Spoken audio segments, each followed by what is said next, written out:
Hey, what's going on guys, Ash here. So, back again with another Gozyuger episode, this time Gozyuger episode 2. So, episode 1 I freaking loved, it was fantastic, really great, and episode 2 just keeps on getting better and better because this episode we're introduced to brand new characters.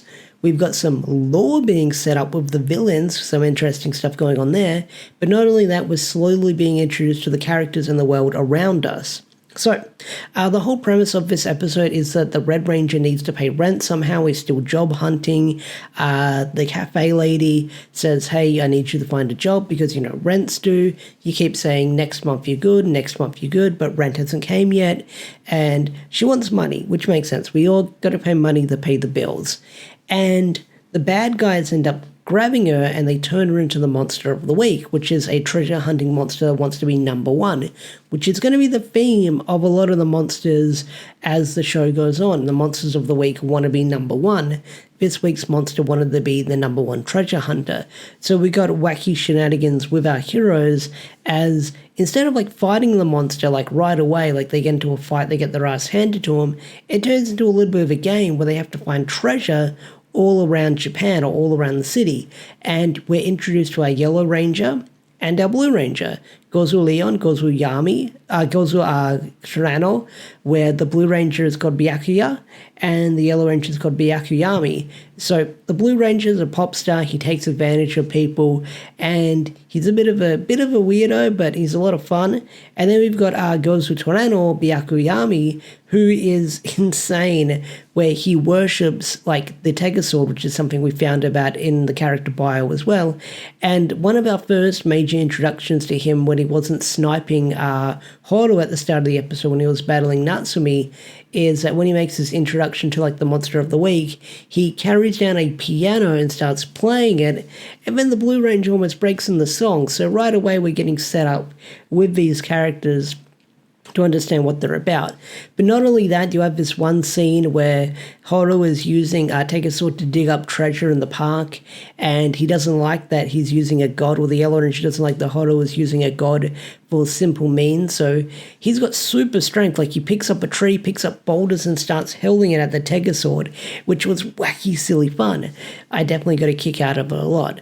And then the Blue Ranger used his celebrity powers to get treasure from a bunch of old people, and he pretends that he's dying. He's got a throat infection, which, yeah, it kind of shows what this guy's about. He's going to take advantage of people to get what he wants in the end. So that kind of sets up our Yellow and our Blue Ranger right away.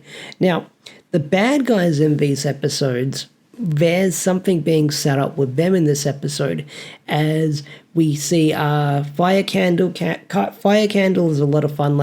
The actor who plays this guy is freaking fantastic. The energy he gives off, the bromance he has with some of the minions in this episode as well. A lot of fun as well. He's actually grieving over them, which is interesting. So are they bad to begin with?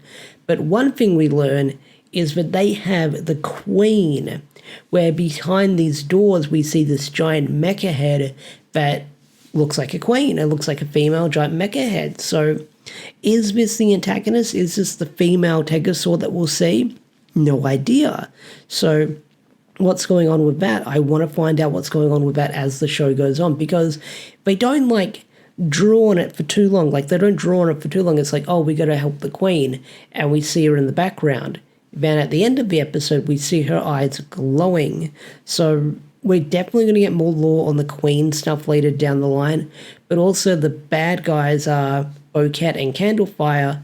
Bocat senses something interesting about the ring, the shine they give off. So there's that as well. Now, Horo has another excellent moment in this episode as well, where the kid who is the son of the mum who owns the cafe, he's getting bullied by someone, and the bully's oh, it's only natural for the strong to pick on the weak and take what they want.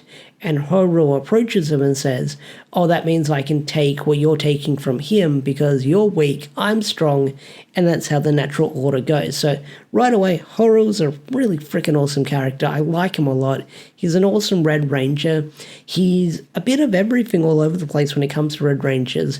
He's a little bit bombastic. He's kind-hearted, he's strong-willed, he's got all that stuff going on to him. So he's a mixture of like everything with Red Rangers as well that we've seen so far.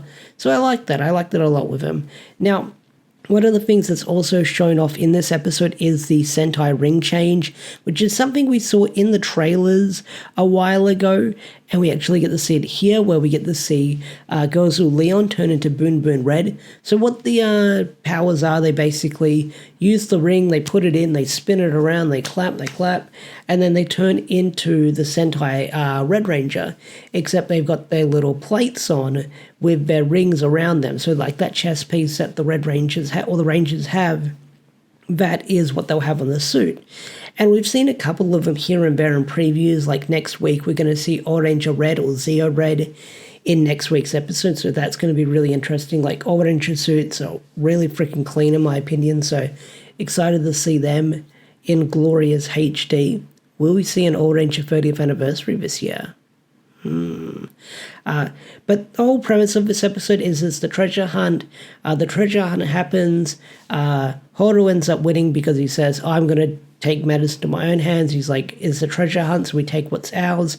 So he ends up stealing the treasure from both sides, and that kind of ends up winning him the game in the end, which gets him to a fight with the Monster of the Week, and he does like the 12-piece combo on it, like the Tekken finisher. That was really freaking cool, I will say that.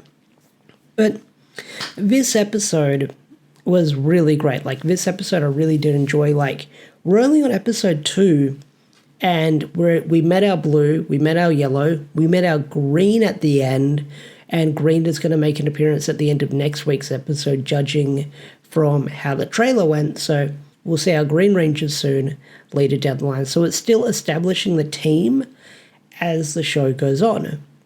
So Gozyuger I'm still enjoying. Like, the fight scenes, the fight choreography in this show is freaking fantastic. The mech battles, the Zord battles, whatever you want to call them, they're amazing as well. They're well fight choreographed as well. I freaking love them. But Gozyuger episode 2, really did enjoy it. Really did enjoy it. Can't wait to see where the show is going to go next, especially with our villains. I feel like the villains are the biggest mystery because they don't seem like villains. Like, they've heard legends of the Tegasword, so does that make Tegasword bad to them? But then they've got their queen that they're worshipping. I don't know what's going on. But either way, Gozyuger episode 2, really freaking enjoyed.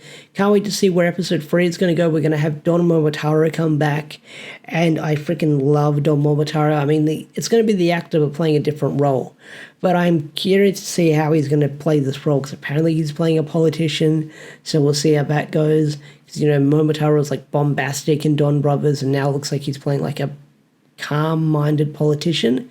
So we'll see what happens. There's also Natsumi, Taya's actor, who looks like they're going to be a reoccurring character as well, because at the end of last week's episode, they started fighting. I didn't bring it up in that review, but they continued that fight. It got interrupted. Natsumi said, we're going to keep fighting again later down the line, because people have rings, people have dreams, they're set to fight and be rivals. So this isn't probably the last we're going to see of Taya's actor in this show. He's going to pop up every now and again, I'm guessing. But episode 2, really great, really fantastic, and I can't wait to see where it's going to go next. What did you think of Gozyuger episode 2? Did you love it? Did you hate it? Tell me in the comment section down below. I'd love to hear your thoughts and opinions. And with that said, I will catch you guys later. Peace out, take care, and bye.